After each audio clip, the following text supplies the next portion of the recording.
You are watching WPTV, award-winning college television. Welcome back to the desk. The regular season has concluded and the NJAC Tournament begins next Tuesday. Here to talk about everything happening with Pioneer Volleyball is Matthew Jinks, Maddie Goldman, Jason Hook, and my glorious king, Andrew Garofalo. It took me a second there. But anyway, the Pioneer Volleyball team went on a 4-game winning streak towards the end of the season. Matthew Jinks, talk to me about what's going on with Pioneer Volleyball. The short answer is assists, but specifically this offense is clicking together. They find ways to score utilizing all players on the court. In that 4-game win streak, they had nearly double the amount of assists as their opponents. When you have this deep of an offense, you're going to find ways to win games, and that's exactly what happened. Matty G, what are the main reasons for the Pioneers' winning streak? It's closing out sets. They've been on a flaming hot streak despite Thursday's loss. I want to take a look at their Final Four victories. 25-13 against Rampo, 25-17 against Stevens, 25-19 against Hunter College, 25-15 against Rutgers Newark. A team that doesn't close out sets lose games, so I think William Patterson has done a phenomenal job in that aspect. Hook? Show me double G's. Laura Gruner, Christiane Glenn, 150 kills on the season for Gruner, 219 on the season for Glenn. In Zablakis and Miller's injuries, they have stepped up and they have showed out throughout the season. We thought this was going to be a temporary thing, seeing Glenn and Gruner in the starting lineup.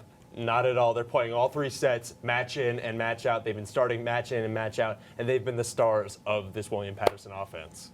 Garofalo, talking about what's going on with the hot streak and how they've been able to do that. I'm going to go back to what Goldie was saying, and their set dominance. Through 4 games, that's 12 sets they played. They only dropped 1. They just dominated them all.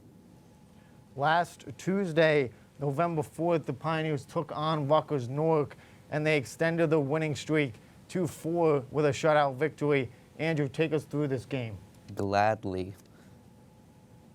William Patterson beats Rutgers Newark 3-0. 36 kills for the Pioneers, 17 for Rutgers, 33 assists to 16, and 13 aces to 5 for Rutgers Newark. Andrew, I'll go right back to you. What's a player, or who's a player that stood out to you in that performance? I'm going to say Cecilia Miller. She had 13 kills through 3 sets, and as you saw, Rutgers Newark just had 17 the whole game. She also had 27 total attacks, 6 digs, and 14 points. Just overall good game for her. Jinxie, who's a player that you want to highlight? It's the Abby Haupt show. 28 assists in that game. To put that in perspective, there were 49 assists between both teams. She had 28 of them. And this goes back to the offenses clicking together. She has an ability to put her teammates in a position to score. And her teammates know that she's going to get the ball in the right spot for them to be able to go in and get the kill. Matty G?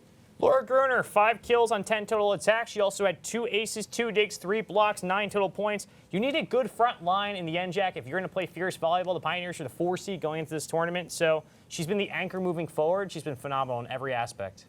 Hook, finish us off. Riley Elliott, the freshman, 6 kills, 2 aces, showing up, showing out, night in, night out, and she continued the dominance she's been having in her rookie season against Rutgers Newark. Glad you mentioned her. Last night, the Pioneers took on the University of Scranton, unfortunately losing that game 3-2. Matt, take us through this one. Yeah, so William Patterson versus Scranton Royals. 2 set wins for the Royals, or for Pioneers, 3 for the Royals, 51 kills compared to 60, 47 assists, 57 for Scranton, 12 aces, 11 for Scranton. And next game for William Patterson being November 11th at the Rec Center, the quarterfinals in the NJAC playoffs. Jason, I'll go back to you. What was the reason for the Pioneers' narrow loss? It's got to be Scranton's defense. The Pioneers only scored 11 points in that 5th set, 15 and 17 in sets 2 and 3 respectively. 69 digs for Scranton, 5 blocks for Scranton. They were keeping William Patterson on their feet all night long through all 5 sets. They took them to 5. I got to say Scranton's defense took them down. Garofalo? I'm going to say they just didn't really have the ability to go on runs. They did win 2 sets, but they were close. And like you said, the sets they lost, they weren't able to tighten that gap. Jinx. I think it was overall inconsistencies. Statistically, they were pretty close to Scranton, even beating them in some categories, but set to set, their offense just wasn't consistent. They won the first set, but then the next two, they put themselves in a hole, and they weren't able to get over 20 points in those two sets. And like Jason said, the Scranton's defense really did a great job in holding them back. Matty G finishes off here. We've seen this all season. When they struggle and they're down, it's such an issue. Looking at the game, when they were down 12-11 in that final set, for the first time they were losing, they couldn't score any points offensively.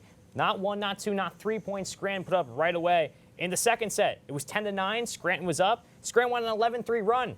Could not recover there for the Pioneers. And then the third set, it was 9-9. Unfortunately, Scranton, again, a 16-8 run. So included the last final 5 points. Scranton just took advantage of William Patterson last night because when they're down, they couldn't get stuff brewing at all offensively or defensively. And the coaching was not the brightest for that matter. The NJAC tournament begins next Tuesday, and the Pioneers are looking to continue their dominance and repeat as champions. Matty G, what are the keys to their dominance so they can repeat their success? Rely on leadership. This team won the NJAC regular season and the championship a season ago. Cece Miller, Abby Halp, Laura Gruner, all juniors in that class of 27 who've been playing meaningful time since their freshman campaigns. Christian Glenn, Abigail Haith, both seniors on the squad. A lot of leadership there. You have leaders, rely on their experience because this is a conference in the NJAC they'll be playing in for years. Hook.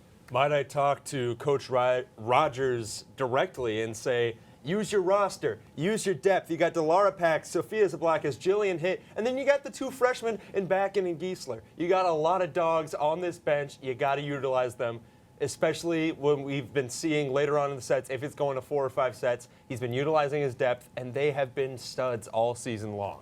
Garofalo?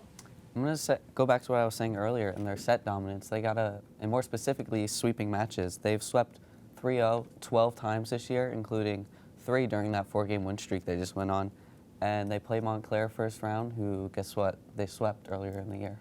Jinx, finish us off with your keys to the dominance. I think the defense has to let the offense pull away. This year, the NJAC is very competitive offensively, and we've seen before in NJAC games that our offense has no issues. It's sometimes we have a hard time controlling the other teams' offenses, and this defense is going to have to hold these teams down to allow themselves to go on runs, like Andrew said before.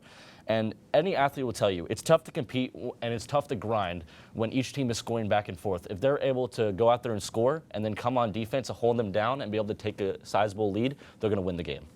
That will do it for for the desk coverage of William Patterson Volleyball. Stay right here because we're going to send it to Bijan and the NBA guys to see what's going on in the NBA. Coming up next on WP Sports Desk.